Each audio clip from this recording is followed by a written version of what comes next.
오늘이 마더스데이라고 말씀을 드렸는데요. 교회의 달력으로 따지면 오늘은 부활절 7번째 주일입니다. 다음 주일이 성령 강림 주일이죠. 근데 이 시간을 조금 더 자세히 살펴보면 사실은 지난주 목요일 날이 어떤 날이냐면 예수님께서 승천하신 날입니다. Ascension of the Lord 이렇게 보통 이야기합니다. 예수님께서 승천 하늘로 올라가신 날이죠. 그러니까 예수님께서 승천하신 이후부터 성령님께서 강림하실 때까지 이 사이의 기간이 한 10일 정도가 됩니다. 지금이 바로 그때인데요. 이 기간은 제자들에게는 대단히 터프한 그런 시간이었습니다. 왜냐하면 그동안에 제자들이 믿고 의지하였던 예수님께서는 이미 하늘로 올라가셨고 또 제자들에게 새로운 용기와 믿음을 불어넣어 주실 성령님께서는 아직 오지 않은 이 10일 동안의 기간이 아주 곤란한 그와 같은 상황이었죠. 궁금합니다. 왜 예수님께서는 10일 있다가 올라가셔도 되잖아요. 딱 타이밍을 딱 맞춰가지고 그냥 올라가심과 내려오심이 딱 맞으면 좋을 텐데 이상하게도 먼저 올라가시고 아직 성령님께서 강림하기 그 시간이 중간에 이렇게 공백의 시간을 남겨놓은 이유가 과연 무엇 때문일까? 우리가 이런 경험 있죠. 살다 보면 누구의 도움도 받지 못하고 홀로 남겨진 듯한 상황에 처할 때가 있습니다. 왜 우리에게 이런 시간들이 주어지는 걸까요? 누구로부터 도움을 좀 받았으면 좋겠는데 이것도 안 되고 저것도 안 되는 뭔가 좀 막혀있는 듯한 중간에 고립되어 있는 듯한 그런 상황을 우리가 경험할 때가 있습니다. 왜 그럴까? 제가 지난 한 주간 동안 한번 생각해 봤습니다. 그 이유를 좀 저는 긍정적으로 이해를 해보려고 노력을 했는데요. 왜냐하면 저와 여러분이 홀로 그 시간을 견디도록 내버려진 것 같이 보이지만 어떻게 보면 우리가 그 시간을 견딜 만큼 성장했다는 증거이기도 합니다. 다시 말씀드리면 지금 예수님과 성령님께서 함께하지 않는 것처럼 보이는 이 위기의 시간, 공백의 시간이 주어진 이유는 제자들이 어느 정도 믿음이 성장했고 또 이와 같은 시간을 견뎌야만 제자들의 믿음이 과거보다 한 단계 더 도약할 수 있는 좋은 기회가 될 수 있기 때문이었죠. 그러니까 혹시라도 저와 여러분이 그런 시간을 만나게 되더라도 원망하기보다는 조금 적극적으로 해석할 필요가 있습니다. 왜 나를 이렇게 혼자 놔두십니까? 왜 도움의 줄이 나에게 없습니까? 불평하고 원망할 것이 아니라 오히려 하나님께서 내가 이 정도의 어려움을 충분히 이겨낼 수 있다고 생각하시는구나. 나를 믿어주시는구나. 내가 이 문제를 극복하고 뛰어넘어야 그래야 내가 한 단계 더 성장할 수 있구나 라고 적극적으로 의미를 좀 부여할 필요가 있지 않을까 생각을 해봅니다. 어쨌든 오늘 사도행전 말씀을 우리가 함께 잠시 묵상을 하도록 할 텐데 예수님께서 승천하셨고 아직 성령님께서 강림하지 않은 그 중간의 시간에 제자들은 도대체 무엇을 했을까? 그 어려운 위기의 시간에 제자들은 어떻게 이 시간을 극복하고 이겨낼 수 있었을까를 함께 생각해 보려고 합니다.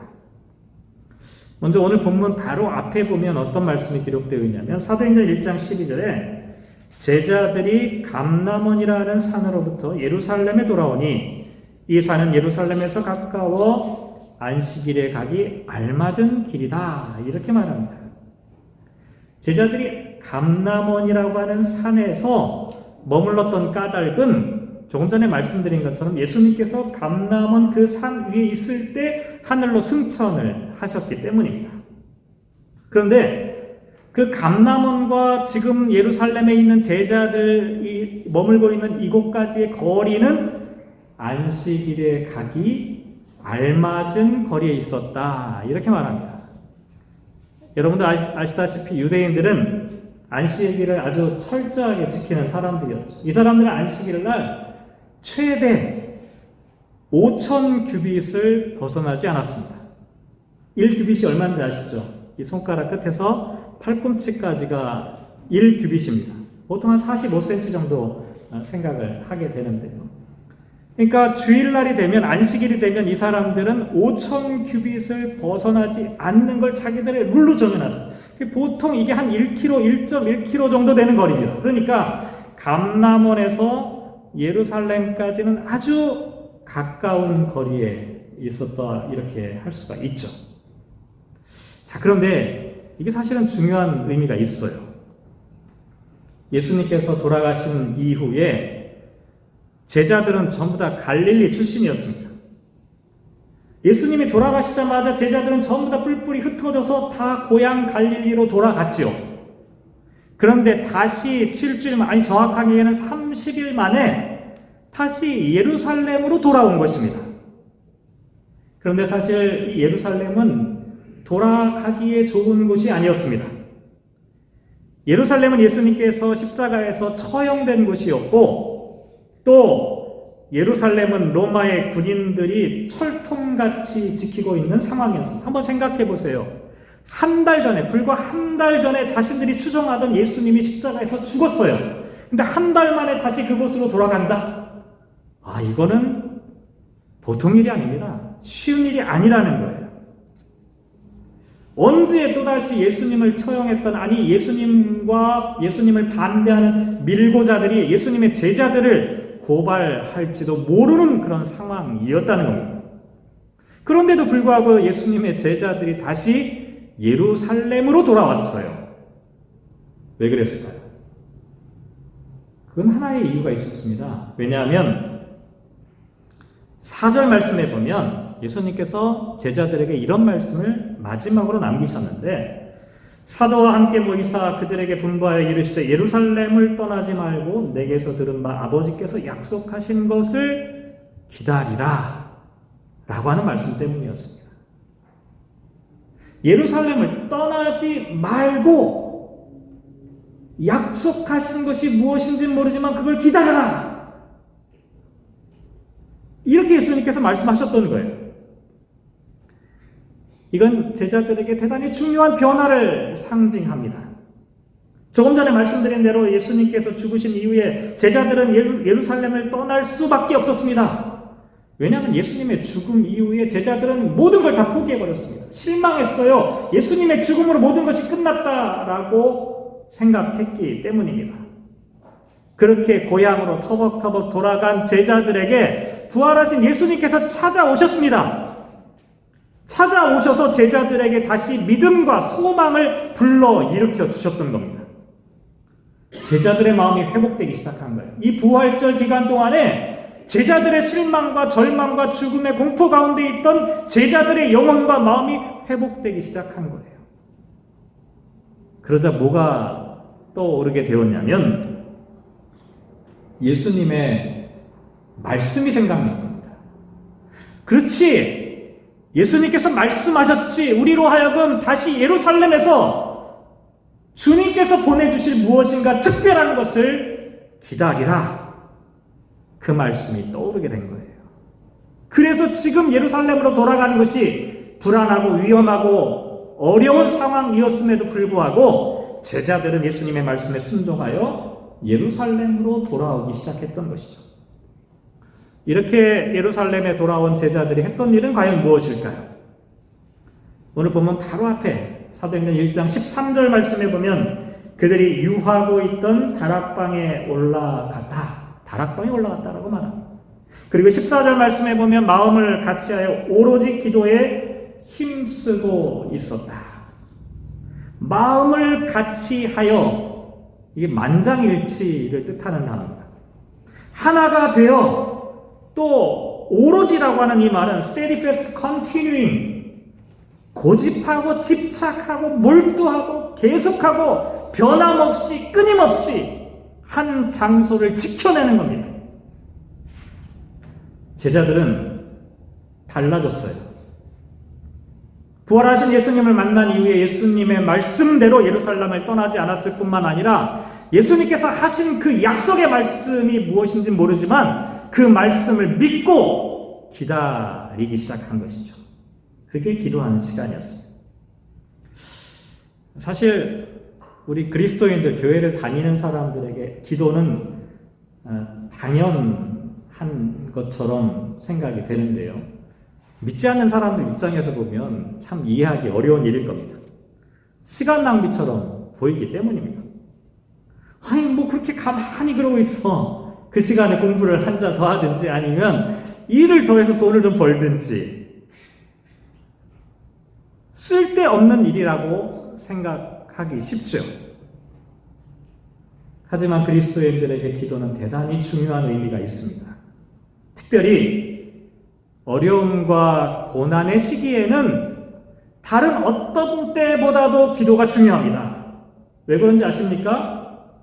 다른 때는 조금 천천히 기도해도 상관없겠지만 고난과 어려움과 시련의 상황 가운데 놓여 있게 되면 사람들이 당황해서 어떻게 되냐면 삶의 의미와 목적과 방향을 잃어버리기가 쉽습니다. 그럴 때 우리는 어떻게 해야 되냐면 멈추어 서서 하나님의 뜻이 무엇인지를 물어야 됩니다. 질문해야 됩니다. 왜냐하면 그래야만 저와 여러분이 가는 삶의 방향, 디렉션이 바르게 가고 있는 것인지, 내가 어떤 목적으로 이 땅을 살아가고 있는지, 나에게 이와 같은 삶을 주신 의미가 무엇인지 그 미닝을 찾을 수가 있기 때문입니다.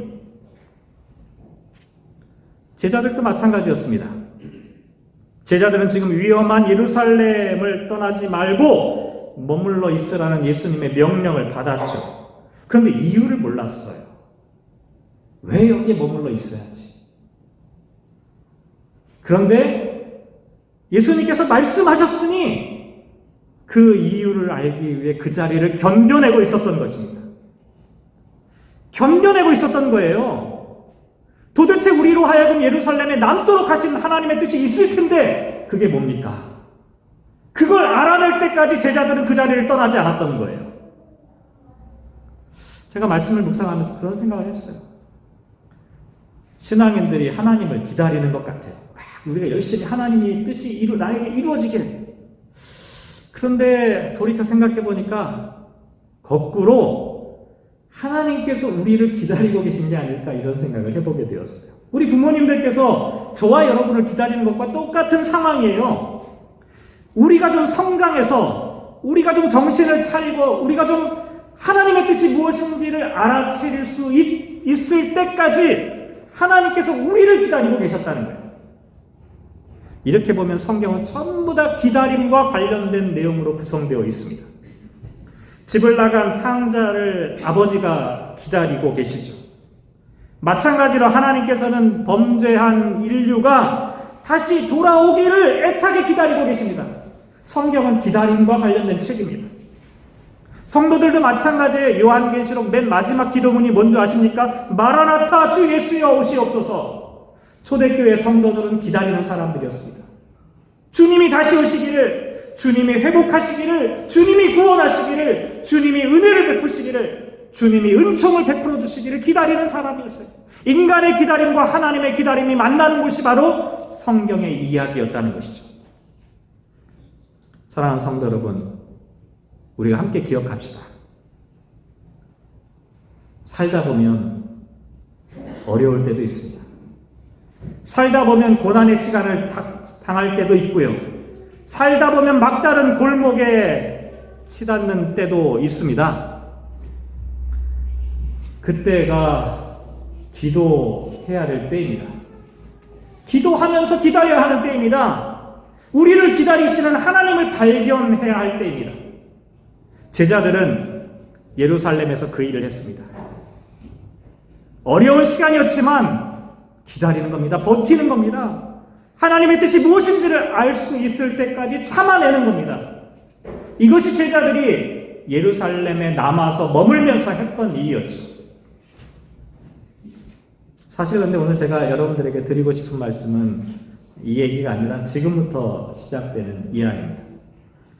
제자들은 예루살렘에서 기도하면서 기다렸을 뿐만 아니라 또 다른 일을 한 가지 더 했는데요. 16절 말씀에 보면 형제들아 성령이 다윗의 입을 통하여 예수 잡는 자들의 길잡이가 된 유다를 가리켜 미리 말씀하신 성경이 응하였으니 마땅하도다 라고 말씀하고 있죠. 베드로가 했던 말입니다. 예수 잡는 자들의 길잡이가 된 유다, 누굴까요? 가롯 유다의 이야기죠. 가롯 유다가 예수님을 대신해서 팔아 넘겼죠. 결국 어떻게 됐습니까? 18절 말씀해 보면 가롯 유다가 예수님을 배반하고 받은 돈으로 땅을 사게 되는데 그 땅을, 그 토지를 둘러보다가 불행하게도 거꾸러져 배가 터지고 내장이 쏟아져서 죽어버리는 사건이 일어나게 됩니다. 그래서 그곳을 뭐라고 부르게 되냐면 아케르다마, that is field of blood, 피밭이다, 이렇게 가롯 유다가 피를 쏟은 땅이라고 하는 이름을 붙이게 되는 것이죠. 근데 이상하지 않나요? 베드로가 왜 갑자기 가롯 유다의 이야기, 가롯 유다의 죽음에 대해서 말하고 있는 것일까요? 그 이유는 그 다음에 나옵니다. 17절 말씀에 보면 이 사람은 본래 우리 수 가운데 참여하여 이 직무의 한 부분을 맡았던 자였다. 가롯 유다가 직무를 맡았던 사람이었는데 이제 더 이상 그 직무를 감당할 수 없게 되었다는 겁니다. 우리가 잘 알고 있는 것처럼 가롯 유다 머리가 명석한 사람이었습니다. 아마도 제자들 중에서는 가장 스마트한 사람이었을 겁니다. 그리고 제자들 중에 가장 열정이 넘치는 사람이기도 하였습니다. 그리고 제자들 중에 가장 큰 신뢰와 신임을 받았던 사람이기도 했지요. 그러니까 요한복음 12장 6절 말씀에 보면 가롯 유다는 돈 괴를 맡았던 사람이라고 기록하고 있습니다. 그런데 이 말은 단순히 가롯 유다가 했던 일이 회계 업무를 맡았다는 이야기를 하는 것은 아닙니다. 여기 나와 있는 이 직무라고 하는 이 단어 헬라어를 찾아보면 디아코니아스라고 하는 단어로 되어 있는데 여러분 많이 들어보셨을 겁니다.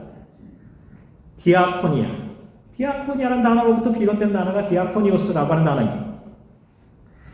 이 이야기는 디아코니아라고 하는 이 단어의 유래는 식탁에서 주인이 밥을 먹고 있을 때 시중을 드는 노예의 이야기로부터 시작된 이야기입니다. 그래서 waiting at table 이렇게 번역합니다.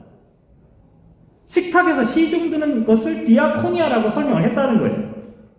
나중에 이 단어를 더 교회에서 넓게 쓰기 시작해서 미니스트레이션 전체를 설명하는 그런 단어가 되었는데요. 그러니까 가롯 유다가 맡았던 직무라고 하는 것은 단순히 돈을 헤아리는 회계 업무만을 받던 것이 아니라 예수님의 제자가 되어 예수님을 따르고 있는 모든 삶을 표현하는 그와 같은 의미였다는 겁니다.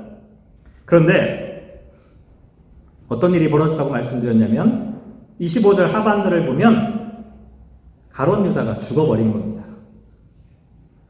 그래서 이것을 뭐라고 표현하고 있냐면 유다는 이 직무를 버리고 제 곳으로 갔나이다 라고 말합니다. 좀 이상하지 않으세요? 그냥 사고로 죽었다라고 말하면 훨씬 더 간결하고 명쾌할 텐데 베드로는 굳이 가롯 유다가 제 곳으로 갔다, his own place, 제 곳이라고 하는 표현을 그렇게 이야기합니다. 제 곳으로 갔다. 도대체 제 곳으로 갔다, 자기의 곳으로 갔다라고 하는 이 말의 뜻이 과연 무슨 의미일까요? 로마서 5장 12절 말씀에 보면 한 사람으로 말미암아 죄가 세상에 들어오고 죄로 말미암아 사망이 들어왔나니 이와 같이 모든 사람이 죄를 지었으므로 사망이 모든 사람에게 이르렀다라고 말합니다. 로마서 6장 23절에도 죄의 삭은 사망이라고 말합니다. 무슨 얘기입니까? 모든 인간은 죄를 지었고요. 그래서 사망에 이르게 되었습니다. 인간이 돌아가게 될 제 곳은 죽음과 사망의 장소라는 것이죠. 하지만 요한복음 14장 6절 말씀에 보면 예수께서 이르시되 내가 곧 진리요 진리요 생명이니 나로 말미암지 않고는 아버지께로 올 자가 없다라고 말씀하셨습니다. 모든 사람들이 결국은 제 곳으로 죽음과 사망의 길로 갈 수밖에 없지만 그리스도인들은 예수 그리스도라고 하는 새로운 길을 찾은 사람들이라는 것입니다. 그러니까 사망의 길이 아니라 생명의 길로 갈 수 있게 되었다는 것이죠. 하지만 불행하게도 가룟 유다는 생명의 길을 버리고 다시 제 곳으로 돌아가 버린 겁니다. 예수 그리스도를 믿고 따르던 삶에서 다시 과거의 삶으로 돌아가 버린 겁니다. 대신 어떤 일이 벌어집니까? 마띠아라고 하는 사람, 마따리아라고 하는 보통 영어로는 그렇게 번역을 하는데 이 마따리아라고 하는 사람이 12제자의 일원이 되게 되었죠. 그 과정을 보면 22절에 보면 이렇게 말하죠. 항상 우리와 함께 다니던 사람 중에 하나를 세워 우리와 더불어 예수께서 부활하심을 증언할 사람이 되게 하여야 하리라. 이 말씀을 통해서 우리가 알 수 있는 게 뭡니까? 마띠아는 처음부터 예수님을 따랐던 사람 중에 있었습니다. 그런데 12제자는 되지 못했던 거예요. 왜 그랬을까요? 제가 생각할 때 다른 제자들에 비해서는 좀 약했던 거예요. 별로 두각을 나타내는 사람이 아니었던 거예요. 그런데 예수님과 함께 그 길을 묵묵하게 따라가고 있었습니다. 마띠아는 12제자가 되기 위해서 예수님을 따랐던 것이 아니었습니다. 예수님께서 가시는 길이 생명의 길이라는 사실을 알았기 때문에 자기는 비록 부족하지만, 자기는 좀 연약하지만, 자기는 다른 12제자에 비해 뛰어나지 못하더라도 나는 예수님을 따라가리라 라고 생각했던 것이 마띠아의 모습이었습니다. 그렇게 예수님을 따라가던 마띠아, 26절에 보면 그런데 제비 뽑아 마띠아를 얻으니 그가 11사도의 수에 들어가게 되었다. 가룟 유다가 빠진 그 자리를 마띠아가 대신 채우게 되었다는 것이죠. 조금 전에도 말씀드렸지만 지금의 상황은 예수님께서 부활 승천하신 후에 아직 성령님께서 임하지 않으셨습니다. 어쩌면 이 시기는 기독교 신앙 공동체에서 대단히 중요한 분기점에 놓여있는 상황이었습니다. 이때 제자들은 전심을 다해 하나님께 기도하였죠. 하나님의 뜻을 찾고 하나님의 도움을 구하는 일이 그만큼 중요하고 절박했기 때문입니다. 동시에 이들에게는 중요한 일이 또 하나 있었습니다. 그것은 가룟 유다를 대신할 또 다른 사람 마띠아를 택하는 일이었습니다. 그런데 한번 생각해 보세요. 왜 일이 이렇게 중요한 일이었을까요? 왜냐하면 지금부터 시작되는 신앙 공동체는 더 이상 인간의 길이 아니라 생명의 길로 가는 공동체가 되어야 하기 때문입니다. 그렇게 하기 위해서는 가룟 유다처럼 자기의 직무, 자기의 자리를 떠나버리는 사람이 아니라 믿음으로 자기의 직무, 자기의 자리를 지켜내는 사람이 필요했다는 겁니다. 또한 굳이 가룟 유다를 대신해서 마띠아를 채운 이유는 그냥 12명이 안 되면 11명 괜찮잖아요. 그런데 12명을 굳이 채우려고 했던 이유는 성경에서 이 12이라고 하는 숫자가 갖고 있는 의미 때문인데, 성경에 12이라는 숫자가 대단히 많이 사용되죠. 12지파, 엘림의 12샘물, 모세가 시내산 아래 쌓은 12제단 기둥, 엘리야가 쌓은 12개의 돌, 대제사장의 가슴 흉패에 붙인 12개의 보석들, 12명의 정탐꾼, 12명의 제자, 오병 이후에 남은 빵 조각 12광주리. 우연이라고 생각하기는 지나치게 많은 12이라고 하는 숫자를 사용하고 있어요. 왜 그럴까요? 유대인들에게 12이라는 숫자는 완성을 나타내기 때문입니다. 다시 말씀드리면 가룟 유다 대신에 마띠아를 뽑은 것은 단순히 한 명을 보충하는 게 아니라 완성하는 겁니다. 불완전했던 제자들의 공동체를 완성된 공동체로 만들어내는 것을 지금 목표로 하고 있다는 겁니다. 초대교회 신앙 공동체가 새롭게 시작하기 위해 한편으로는 기도가 중요했고 다른 한편으로는 부족한 한 사람을 채워서 성령 강림의 시간을 준비해야 했던 것입니다. 우리도 마찬가지입니다. 위기와 어려움이 닥칠 때 필요한 것은 기도라고 말씀드렸습니다. 그런데 또한 위기와 고난과 어려움의 시간을 맞이하게 될 때 우리에게 필요한 건 뭐냐면 내게 주어진 그 직무를 지켜내는 겁니다.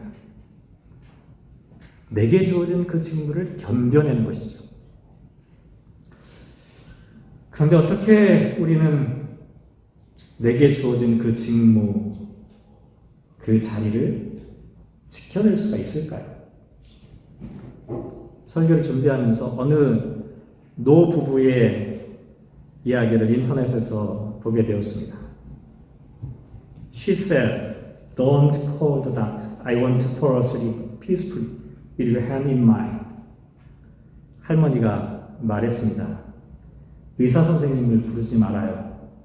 당신의 손을 잡고 나는 평안히 잠들고 싶어요. He told her about the past, how they met, their first kiss. They don't cry, they smiled. They didn't regret anything. They were grateful. 그러자 할아버지가 지나왔던 시간들을 이야기하기 시작했죠. 두 사람이 어떻게 만났는지, 첫 번째 키스의 기억도. 두 사람은 이 슬픔의 시간에 울지 않고 대신 미소를 지었죠. 후회보다는 감사할 따름이었습니다. Then she repeatedly, softly, I love you forever. 할머니가 마지막으로 조용히 속삭입니다. 당신을 사랑합니다. He returned her words, gave her a soft kiss on the forehead. She closed her eyes and fell asleep, peacefully with her hand in his. 할머니도 사랑한다는 말을 해주면서 이마에 부드럽게 키스를 하였죠. 그때 할머니는 눈을 감고 할아버지의 손을 잡고 평화롭게 잠들게 되었습니다. Love is really all that matters because everyone comes into this world with nothing other than love and lives with nothing other than love. 사랑이 왜 중요할까? 모든 사람이 사랑 외에는 아무것도 가지고 오는 것이 없고 사랑 외에는 아무것도 가지고 갈 수 있는 것이 없기 때문이죠. Think about it. Profession, career, bank account, our goods are just tools, nothing more. 한번 생각해 보세요. 여러분이 갖고 있는 직업이나 경력이나 은행 어카운트나 우리들의 물질적인 소유들은 전부 다 그저 도구에 불과할 뿐 그 이상은 아닙니다. Everything stay here, so just love. Love those that really love you. Love as if there was nothing more important in your life. 모든 것은 그냥 여기에 남겨둘 수밖에 없죠. 중요한 건 사랑뿐입니다. 정말로 당신을 사랑하는 사람들을 사랑하시기 바랍니다. 인생에서 더 중요한 것이 없는 것처럼 사랑해 보십시오. 제가 봤던 사진과 글이었는데요. 그 그림을 보면서 사진을 보면서 생각해 보았습니다. 그 할아버지가 마지막 순간까지 할머니 곁을 지킬 수 있었던 이유는 과연 무엇이었을까? 다른 건 없어요. 사랑 때문이죠. 제자들이 예루살렘을 떠나지 않고 견뎌낼 수 있었던 것은 의무나 책임감이 아니었습니다. 사랑 때문이었어요. 예수님의 사랑을 알았기 때문이고 예수님을 사랑했기 때문이에요. 그래서 그 자리를 떠나지 않고 그 자리를 견뎌낼 수 있었던 거예요. 사랑하는 성도 여러분, 저와 여러분도 이와 같은 사람들이 되었으면 좋겠습니다. 자기의 직무를 버리고 제 길로 가버린 가론 유다가 아니라 조금 부족하고 모자라도 끝까지 사랑으로 그 자리를 지켜내었던 마띠아. 제 길로 돌아가버린 사람이 아니라 길이요 진리요 생명이 되신 예수님의 길로 갈 수 있는 그런 사람이 다 되시기를 주님의 이름으로 축복합니다. 기도하겠습니다.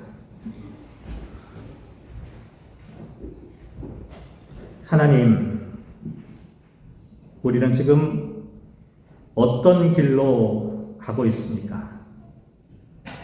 인간의 길, 멸망과 죽음의 길인지도 모르고 희낙낙하며 제 길로 가고 있지는 않습니다. 예수님을 팔아넘기고 얻은 돈으로 땅을 사고 그 돈으로 자기의 인간의 비전과 꿈을 세우려고 하다가 결국은 피밭에 쓰러져 버린 가룟 유다처럼 우리는 혹시 한 치 앞도 알지 못하면서 어리석고 미련한 사람으로 살아가고 있지는 않습니까? 간절히 바라기는 우리는 조금 다르게 살아가기를 원합니다. 예수님께서 보여주신 생명의 길을, 예수님께서 인도하시는 구원의 삶을 묵묵하게 따라가며 걸어가기를 소망합니다. 간절히 바라기는 이 자리에 머릿속에 사랑하는 모든 성도들 한 사람 한 사람 생명의 길로 가는 주님의 자녀들 되게 하여 주십시오. 함께 하시기를 간절히 소망하며 이 모든 말씀 예수님의 이름으로 기도합니다. 아멘.